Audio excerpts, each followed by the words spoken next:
Assalamualaikum warahmatullahi wabarakatuh. Waalaikumsalam warahmatullahi wabarakatuh. Selamat siang Bapak Ibu guru hebat. Bagaimana kabarnya? Alhamdulillah baik. Alhamdulillah.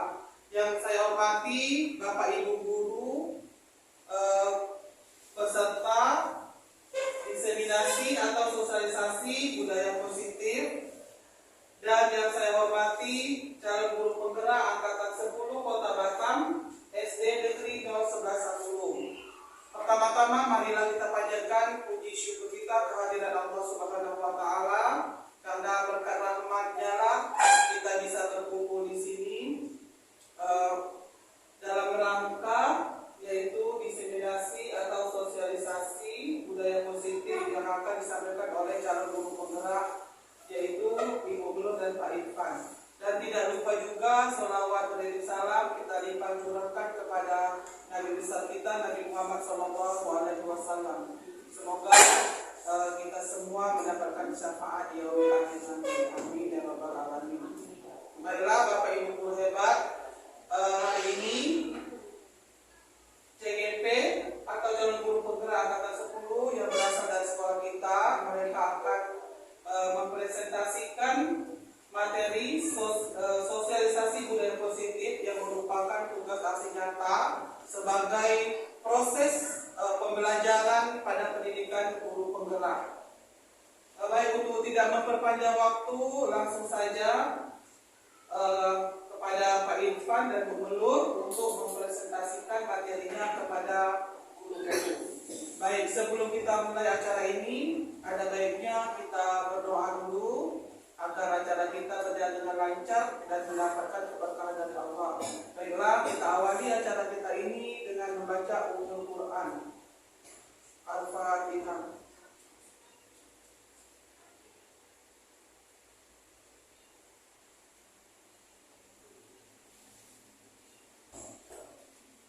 Berdoa selesai, semoga acara kita hari ini berjalan dengan lancar dan kita semua mendapatkan ilmu yang bermanfaat dari teman kita CGP angkatan 10, yaitu Pak Irfan dan Bu Melur. Baik, untuk tidak memperpanjang waktu, langsung saja Pak Irfan atau Bu Melur silakan mempresentasikan materinya kepada Bapak Ibu guru. Terima kasih Pak Dino. Bismillahirrahmanirrahim. Assalamualaikum warahmatullahi wabarakatuh. Waalaikumsalam warahmatullahi wabarakatuh. Nama saya Irfan Sagita Saputra, CGP angkatan 10 Kota Batam. Pada hari ini saya akan mensosialisasikan budaya positif. Terima kasih. Assalamualaikum warahmatullahi wabarakatuh. Waalaikumsalam warahmatullahi wabarakatuh. Saya Melur, CDP angkatan 10 Kota Batam, pada siang hari ini akan mensosialisasikan budaya positif. Nah, sebelumnya di sini saya ada sedikit pantun dari Ibu. Nah, ketika saya membacakan pantun, boleh menyambut dengan kata iya. Saya mulai. Burung elang, burung kakak tua. Terbangkan sayap ke langit biru. Selamat datang Bapak Ibu semua. Siap belajar ilmu baru. Segera pagi. Segera membawa jamu. Siapkan hati belajar lagi. Serap semua ilmu. Baiklah, Bapak Ibu semuanya.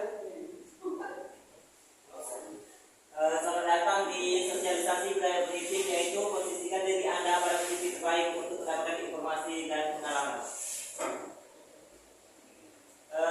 Nah, di sini saya akan menjelaskan apa itu budaya positif. Budaya positif adalah budaya positif di sekolah ialah nilai-nilai keyakinan dan kebiasaan-kebiasaan di sekolah yang berpihak pada murid, agar murid dapat berkembang menjadi pribadi yang kritis, berpengalaman dan bertanggung jawab. Nah, di budaya positif pada modul 1 pendidikan pelajari, di sini ada perubahan paradigma belajar, sisi positif, keyakinan kelas, motivasi perilaku manusia, segitiga restitusi, kebutuhan dasar manusia dan teori kontrol dan sisi kontrol manusia. Nah, nanti akan kami jelaskan. Nah, yang pertama, perubahan paradigma belajar. Perubahan paradigma belajar yaitu disiplin diri. Nah, manfaat disiplin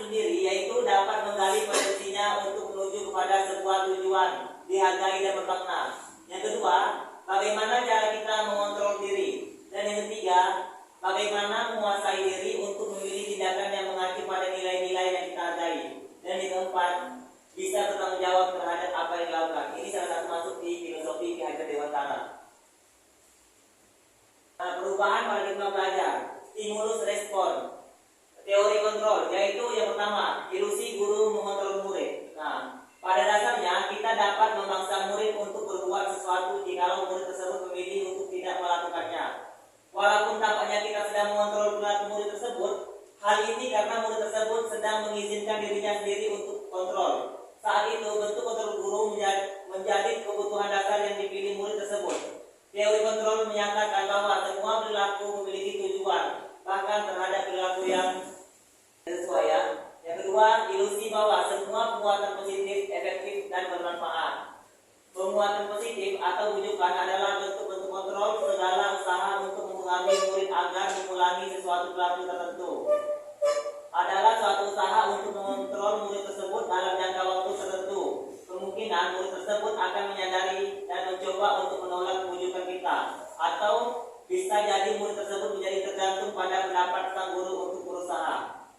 Selanjutnya yaitu tentang ilusi bahwa kritik akan membuat orang merasa bersalah dapat menguatkan karakter. Nah, di sini menggunakan kritik dan rasa bersalah untuk mengontrol murid menuju pada identitas gagal. Mereka belajar untuk merasa buruk tentang diri mereka.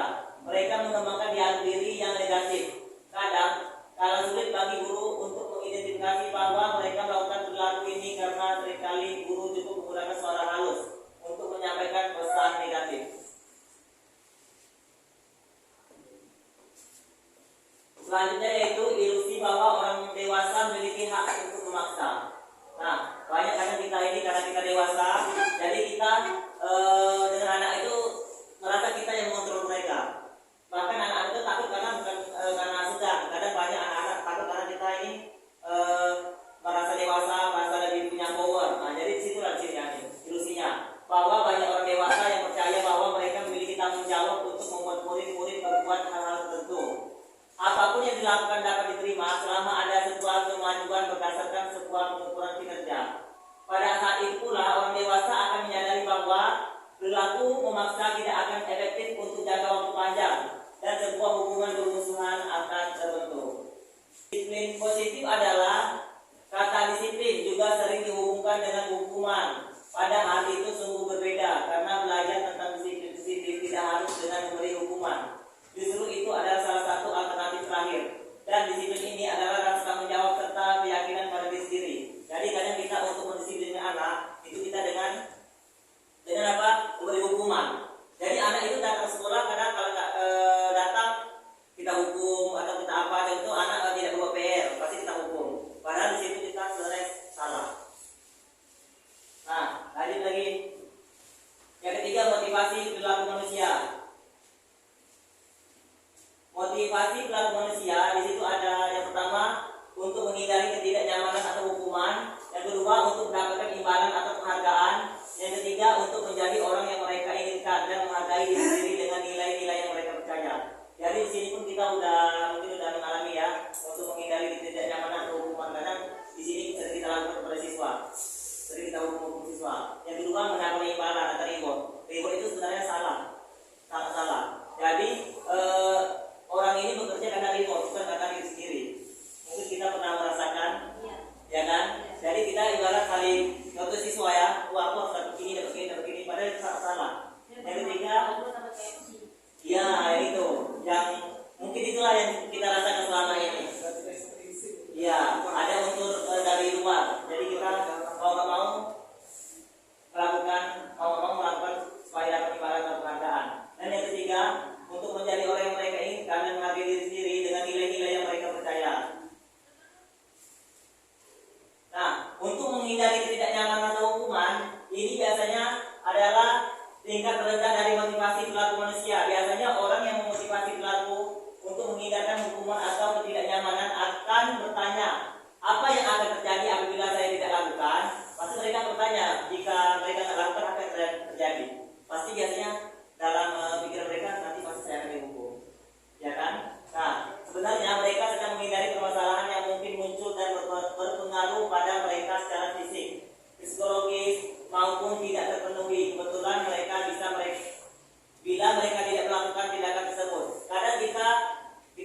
dan menghargai diri sendiri dengan nilai-nilai yang mereka percaya.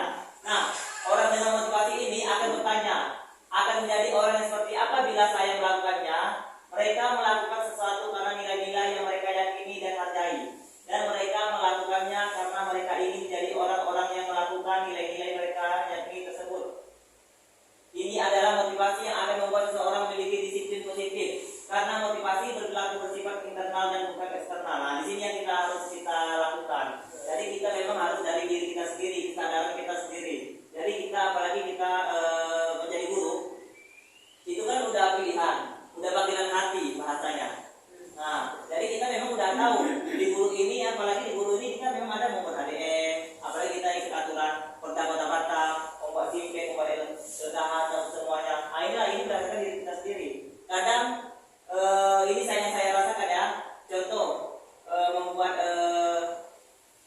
bukti kinerja itu karena takut mendapat TPP. Iya. Takut mendapat TPP, mau buat. Jadi itulah yang perlu saya ubah. Yang mungkin mudah-mudahan dari di sinilah dari budaya positif yang saya pelajari ini mudah-mudahan bisa mengubah step by step sedikit demi sedikit mindset yang ada yang salah ibaratnya gitu ya. Lanjut seterusnya yaitu tentang keyakinan kelas. Ini yang sering kita lakukan dan yang akan kita lakukan selanjutnya, yang akan pelajaran akan tahun ajaran baru. Yang pertama yaitu keyakinan kelas. Keyakinan kelas, hukuman dan penghargaan. Nah, mengapa keyakinan kelas? Mengapa keyakinan kelas? Mengapa tidak peraturan kelas? Ada yang tahu nggak? Mengapa harus keyakinan kelas? Kenapa aturan kelas? Nah, di sini bisa saya jelaskan ya. Karena kita dibutuhkan ini pertanyaan berikut ilustrasinya adalah mengapa kita memiliki peraturan tentang penggunaan helm pada saat mengendarai kendaraan roda 2 atau motor? Kemungkinan jawabannya adalah untuk keselamatan. Nah, pertanyaan berikutnya adalah mengapa kita memiliki peraturan tentang penggunaan masker dan mencuci tangan setiap saat? Mungkin jawabannya adalah untuk kesehatan dan keselamatan. Jadi di sini keyakinan kelas ini adalah dia sebenarnya peraturan yang kita sepakati sama-sama. Jadi di situ tidak ada sifat paksaan. Kalau peraturan dulu kan kita buat siswa tidak boleh datang sekolah, siswa kalau terlambat kena hukuman. Nah, yang sini yang salah.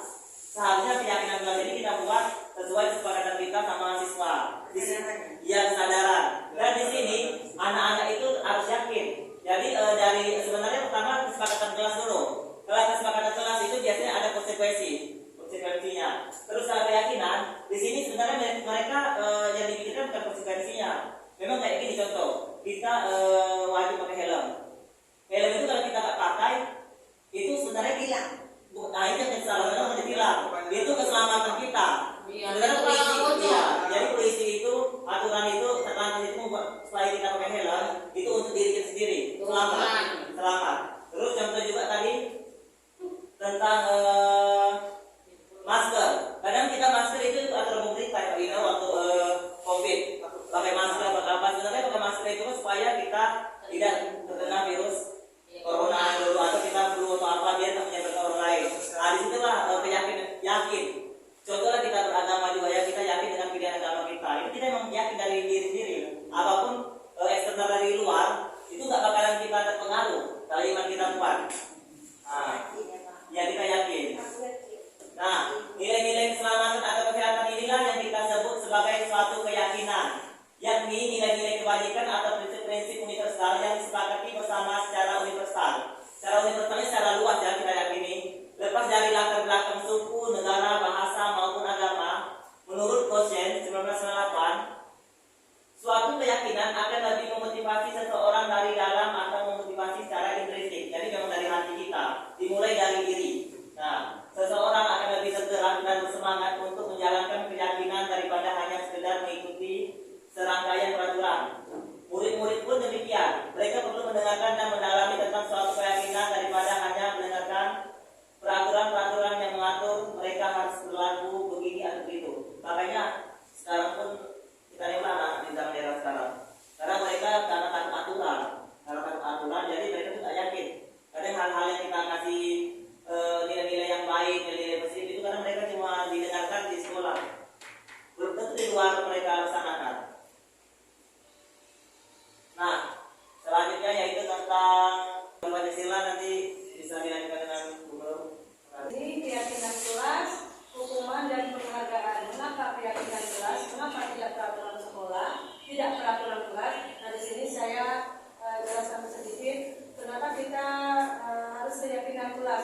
peraturan sekolah, karena peraturan sekolah itu bersifat sementara. Contohnya seperti ini, kita biasanya peraturan sekolah misalnya piket, kalau kita nggak piket pasti anak-anak berasumsi itu nanti dihukum sama ibu gitu. Mereka akan berpikiran seperti itu. Tapi jika di sini kita berkeyakinan kelas, ya maka anak-anak akan berkeyakinan jika mereka piket maka kelas mereka akan bersih, terhindar dari penyakit dan bermacam-macam. Ya, jadi di sini bedanya keyakinan kelas dan peraturan sekolah salah satunya di situ. Ya, selanjutnya, nah ada pertanyaan berikut. Pertanyaan berikut adalah mengapa kita memiliki peraturan tentang penggunaan helm pada saat mengendarai kendaraan roda 2 atau motor? Nah, di sini salah satu contoh tentang keyakinan ya. Nah, kemungkinan jawaban adalah untuk keselamatan. Tapi mereka meyakinkan dengan mereka menggunakan helm ya ketika berkendaraan, mereka akan mempunyai keyakinan bahwa ini untuk keselamatan, bukan untuk ditilang. Mungkin kalau ditilang itu termasuk peraturan. Ya. Dan selanjutnya pertanyaan berikutnya adalah mengapa kita memiliki peraturan tentang penggunaan masker dan mencuci tangan setiap saat? Nah, mungkin jawabannya adalah untuk kesehatan atau keselamatan. Nah, ini juga contoh tentang keyakinan. Baik, selanjutnya nilai-nilai keselamatan atau kesehatan inilah yang kita sebut sebagai sebuah keyakinan, yaitu nilai-nilai kebajikan atau prinsip-prinsip universal ya, yang mana tadi universal yaitu menyeluruh ya atau luas ya, yang disepakati bersama secara universal, lepas dari latar belakang suku, negara, bahasa maupun agama.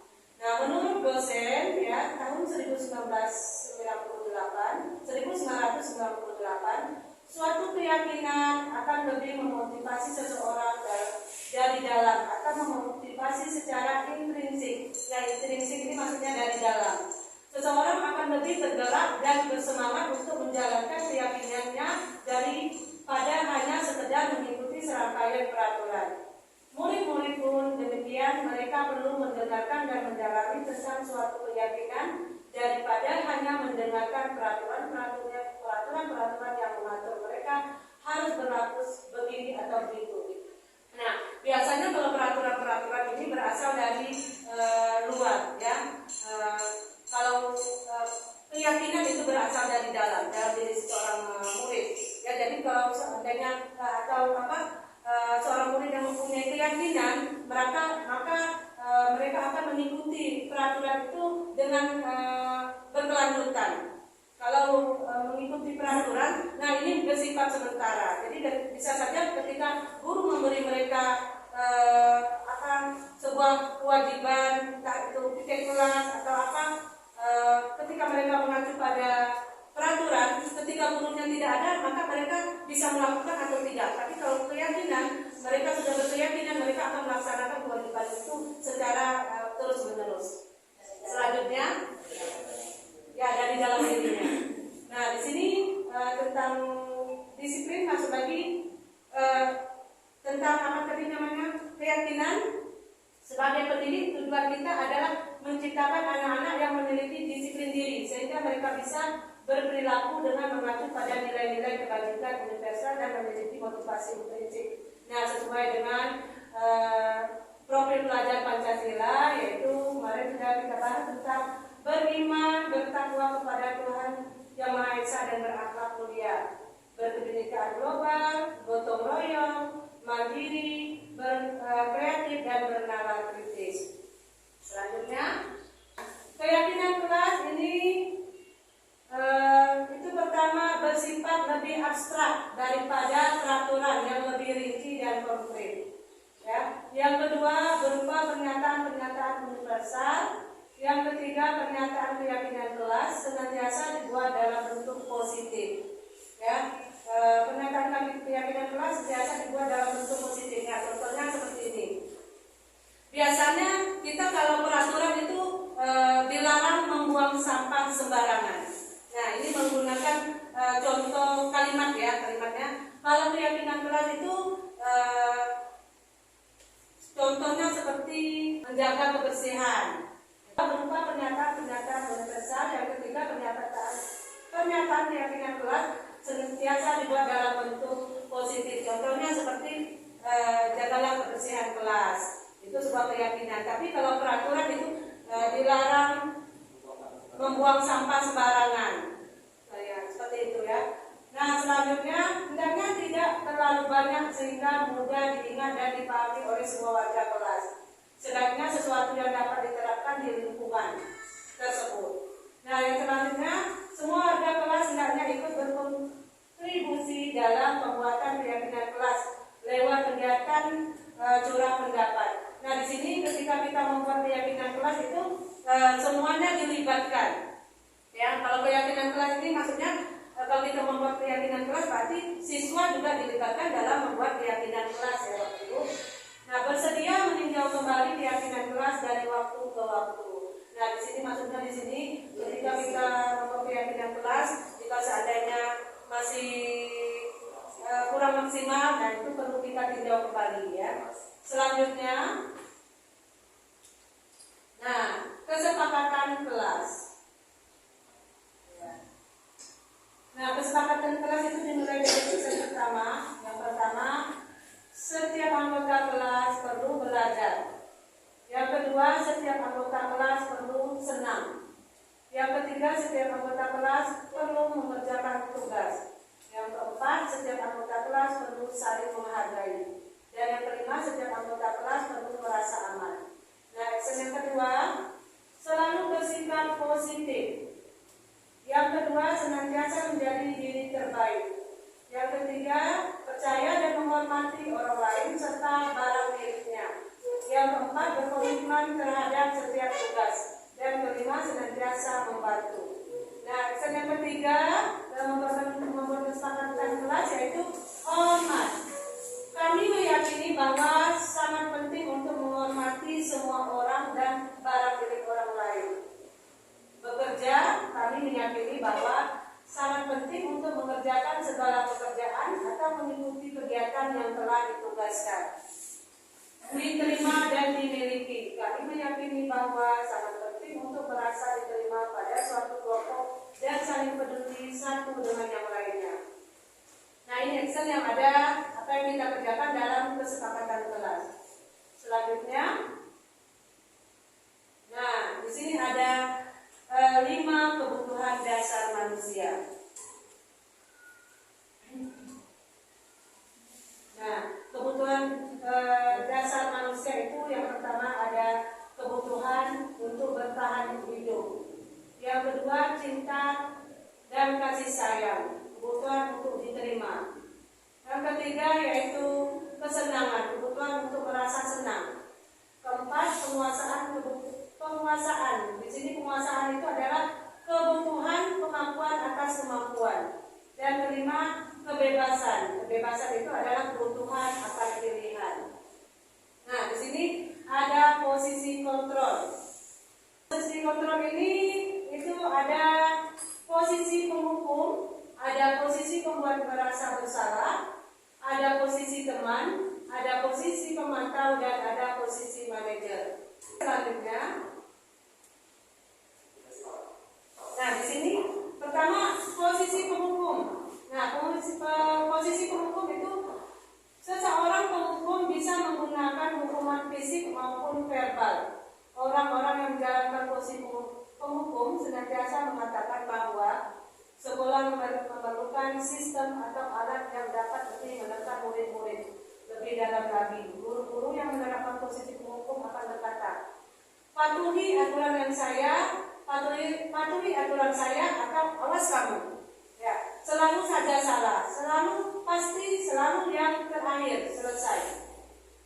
Guru seperti ini senantiasa percaya hanya ada satu cara agar pembelajaran bisa berhasil, yaitu cara dia. Ya, posisi penghukum ini adalah posisi yang salah satunya posisi yang tidak perlu kita gunakan ketika belajar atau berada di dalam posisi kita. Ya, nanti kita lihat Pak ya.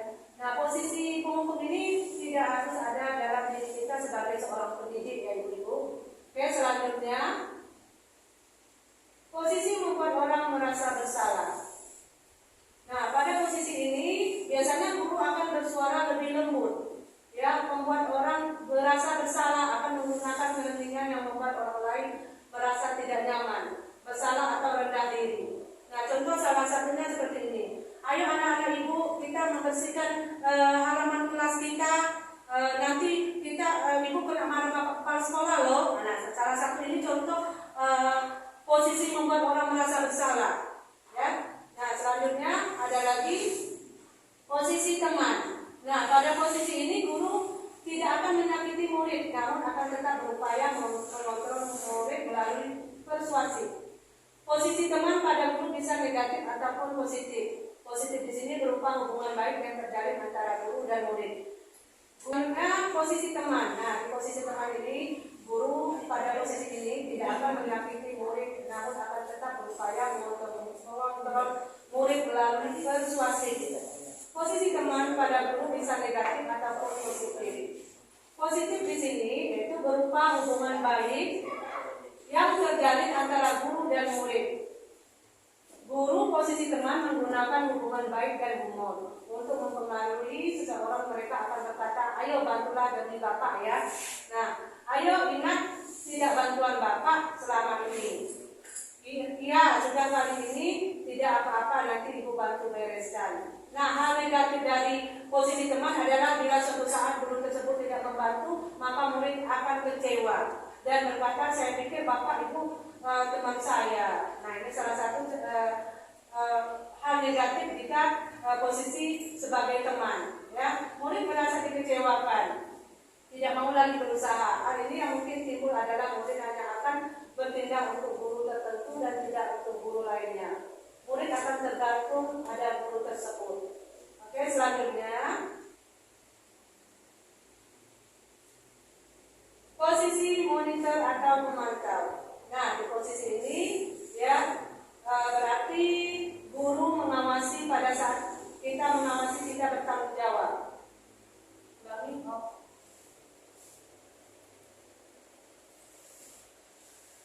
Selanjutnya posisi monitor atau pemantau. Nah, di posisi ini berarti monitor itu berarti mengawasi. Pada saat kita mengawasi, kita bertanggung jawab atas perilaku orang-orang yang kita awasi.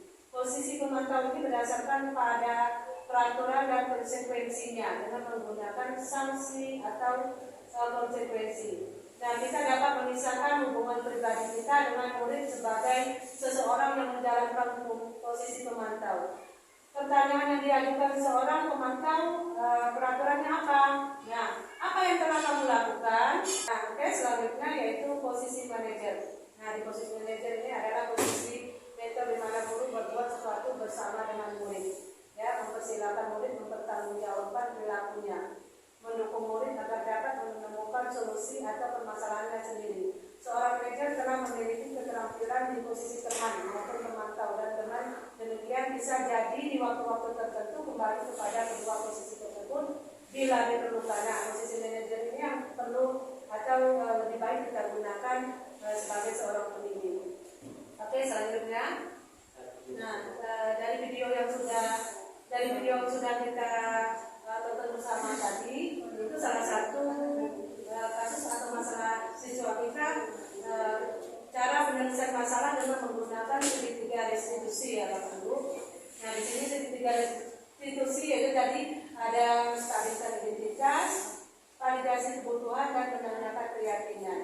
Ya, selanjutnya, terima kasih Bapak Ibu semuanya. Mungkin presentasi kita pada hari ini sampai di sini saja. Sebelum saya tutup, ada sedikit pantun. Saya akan bacakan sedikit pantun. Siang-siang pergi ke kota. Jangan lupa beli alpukat. Demikian presentasi kita. Semoga bisa bermanfaat. Amin. Hari Senin bersih-bersih. Pasang bendera biar berkibar. Cukup sekian, terima kasih. Maaf jika presentasinya panjang dan lebar. Terima kasih. Assalamualaikum warahmatullahi wabarakatuh. Waalaikumsalam. Baik ibu-ibu, sekarang kita memasuki sesi tanya jawab. Bagi ibu-ibu yang ingin bertanya, mungkin masih bingung saat Pak Irfan dan Bu Pelur menjelaskan materinya, mungkin belum paham atau bingung atau ada kasus yang Bapak Ibu, yang ibu-ibu pernah alami dengan siswa di tempat Bapak Ibu sendiri, silakan boleh bertanya pada Bu Pelur dan Pak Irfan. Silakan Bu Ermi.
membersihkan kelas, nanti kelasnya jadi kotor. Atau kalau dia membersihkan kelas, maka kelasnya akan jadi bersih. Nah, itu salah satu contoh keyakinan. Jadi bagaimana Daripada kita positif. menimbulkan bahwa anak itu harus yakin ya, supaya dia yakin dengan keyakinan kelas itu bahwa ya itu dia tidak takut dah, dia tidak takut, apa sih maksudnya dia tidak takut Biar ya, aturan itu bisa jadi keyakinan. iya, bagaimana anak itu menimbulkan keyakinan dalam dirinya. Nah, jadi gini, sebelum kita membuat keyakinan kelas, itu kan ada aturannya, gimana kita membuat keyakinan kelas. Nah, di situ biasanya kan kita sebelum ada keyakinan kelas kan ada tahapnya Bu. Jadi kita pertama itu menggali apa yang anak yang paham mereka di kelasnya harus ngapain. Mereka yang merasa atau mereka merasa nyaman kan mereka sendiri yang menentukan. Makanya dimulai dari diri. Nah, jadi kita tuh menggali peraturan sebenarnya pertama. Menggali peraturan, jadi misalnya membuat keyakinan kelas. Jadi sebelum kita membuat keyakinan kelas kita mengumumkan anak. Jadi sebelum pelajaran baru agar kelas ini nyaman ke depannya, apa yang harus kita buat? Nah, jadi kita pancing anak itu dulu. Jadi kita di sini kita nggak bisa membuat aturan sendiri. Jadi kita pancing anak itu biar dia menjawab, misalnya tidak boleh berbicara ketika guru menjelaskan, atau tidak boleh mencuri teman, tidak boleh membuang sampah sembarangan. Itu kan sebenarnya masih aturan. Iya. Tidak boleh misalnya lari-lari di kelas.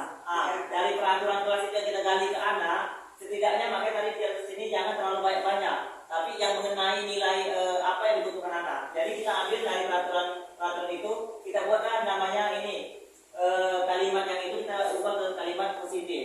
Misalnya tidak boleh mencuci tahun tadi, di situ kita buat di dalam kelas misalnya ini saling menghargai dan menghormati. Nah, disitulah ada nilai kebajikan begitu ya. Nilai kebajikannya itu adalah memang anak itu kita wajib menghormati dan menghargai. Jadi situ kan salah satu tindakannya tidak boleh menjadi teman. Terus ketika guru berbicara, menjelaskan tidak boleh berbicara. Nah, di situ. Terus yang kedua yang tadi yang dijelaskan belum, misalnya tidak boleh membuang sampah, dilarang membuang sampah sembarangan. Di situ kan sebenarnya kita bisa buanglah sampah pada tempatnya. Di situ secara tidak langsung kita mengajak buanglah sampah pada tempatnya. Jadi di situ kita harus membuang mesin anak. Kita sebenarnya memfasilitasi untuk membuat keyakinan kelas. Jadi di sini kita bisa buat misalnya kita jelasin dulu anak kelas ini agar kita belajar nyaman dan tentram, otomatis kan harus bersih. Apalagi kebersihan adalah bakal kesehatan, ya kebersihan bagian daripada iman. Di situ kita bisa jelaskan. Jadi di situ udah dapat nilai kebajikannya untuk keyakinan kelas. Jadi anak pun nggak merasa nanti aku buang sampah, aku juga yang kena, saya juga yang kena, jadi nggak sehat. Berarti di dalam keyakinan kelas itu tidak boleh melakukan sanksi ya? Nggak boleh menerapkan sanksi, tapi kita konsekuensi boleh. Misalnya kecuali gini, misalnya anak menumpahkan ini minum, di situ kita nggak boleh marah. Jadi kita tanya, ketika kamu menumpahkan apa yang harus kamu lakukan? Oh iya Pak, saya menjalankannya. Jadi di situ kita mengajar anak tanggung jawab. Jadi pun kita tuh tidak membuat anak menghakimi anak, menjudge anak. Oh kamu salah kenapa? Itu kan kadang salah kan. Apalagi kita nggak tahu di sini pun termasuk beragam ya, heterogen ya untuk masyarakatnya.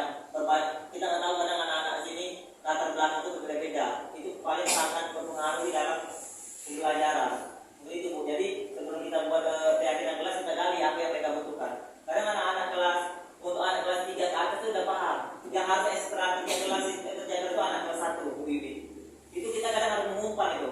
Apa yang mereka butuhkan apa itu? Ya Pak Dino ya. Itu yang kita susah bagi anak. Boleh nggak reward gitu? Reward itu sebenarnya kalau kita reward untuk anak membuat jadi kompetensi, kompetisi bersaing, ya reward kalau mulai itu sebenarnya nggak boleh.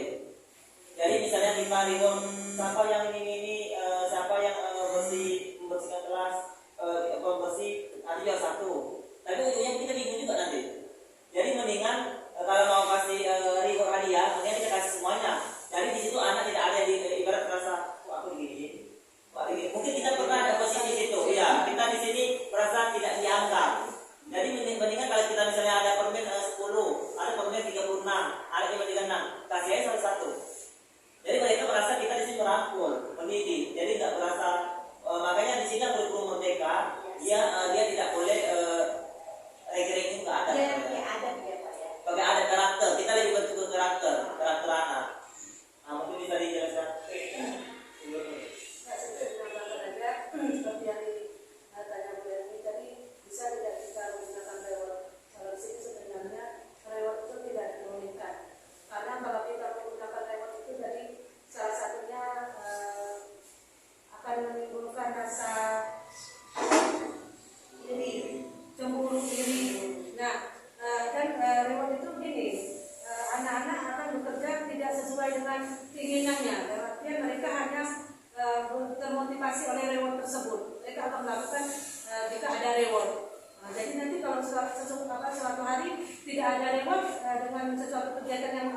lakukan, mereka akan tidak mau atau enggan melakukannya. Nah, di sini ada contoh, misal hari ini kita anak-anak ibu misalnya,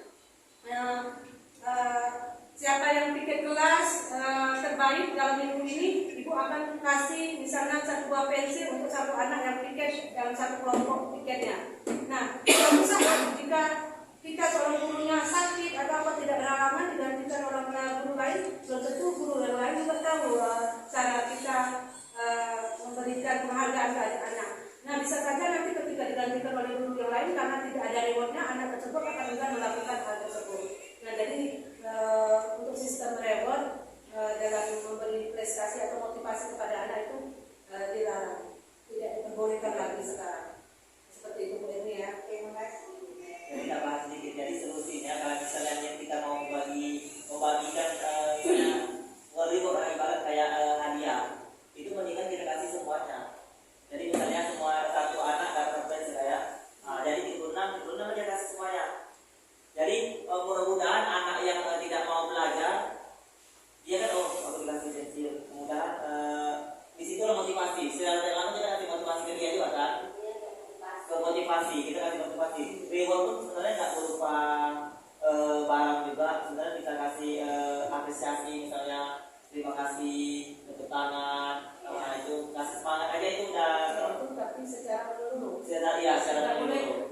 individual menyeluruh. Misalnya, ayo sama-sama kita tepuk tangan untuk kita bersama misalnya. Nah, jangan tepuk tangan untuk Bu Erni misalnya. Itu tidak bersalah. Jadi kalau ketika kita mau memberi reward berupa satu tangan, ya untuk kita semuanya. Semuanya kita sama-sama bebas kayak gitu. Ya. Oke. Ada lagi? Mungkin Ada yang mau ditanyakan lagi, Bu Wiwi, atau yang di sini Bu Pia, Bu mungkin Surya. semuanya kita pernah merasakan tentang tentang posisi kontrol tadi. Sudah ada pertanyaan nih. Ya, Ayo silakan. silakan Bu Pia. Posisi apa yang paling tepat dilakukan untuk siswa kalau dengan yang posisi kontrol itu? Dari 5 posisi. Ya, dari 5 posisi itu, posisi apa yang paling tepat dilakukan untuk siswa? Menurut pandangan, nah, pokok apa? Bahwa pemateri. 5 yang paling tepat yang harus kita lakukan untuk diri kita ya. Langsung buka posisi apa? Kita sebagai pendidik.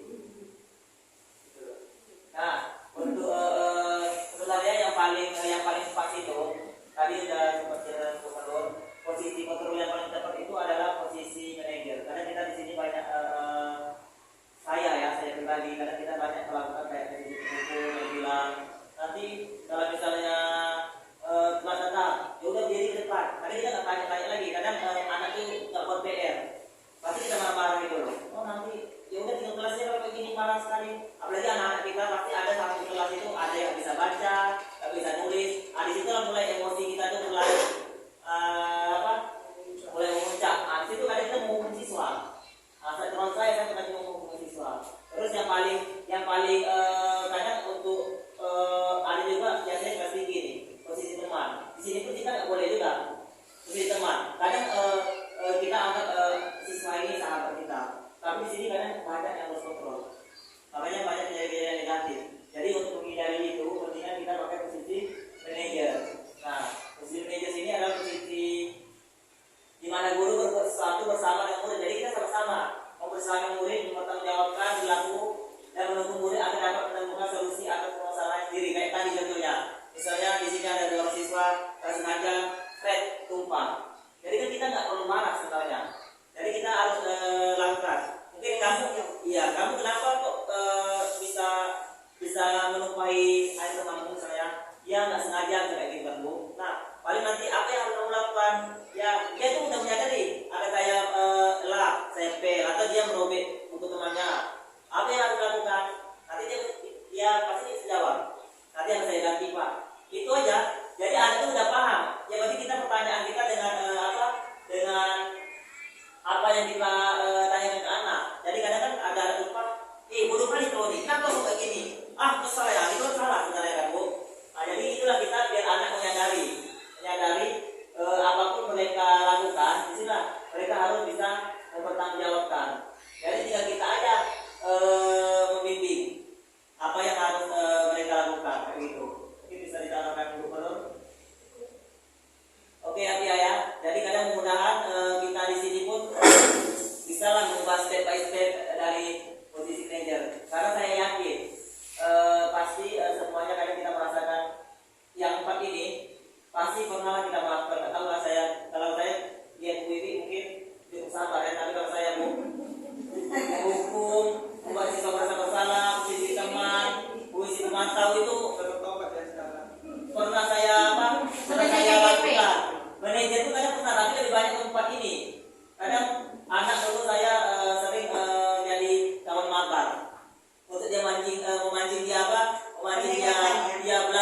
Baiklah, terima kasih atas perhatiannya.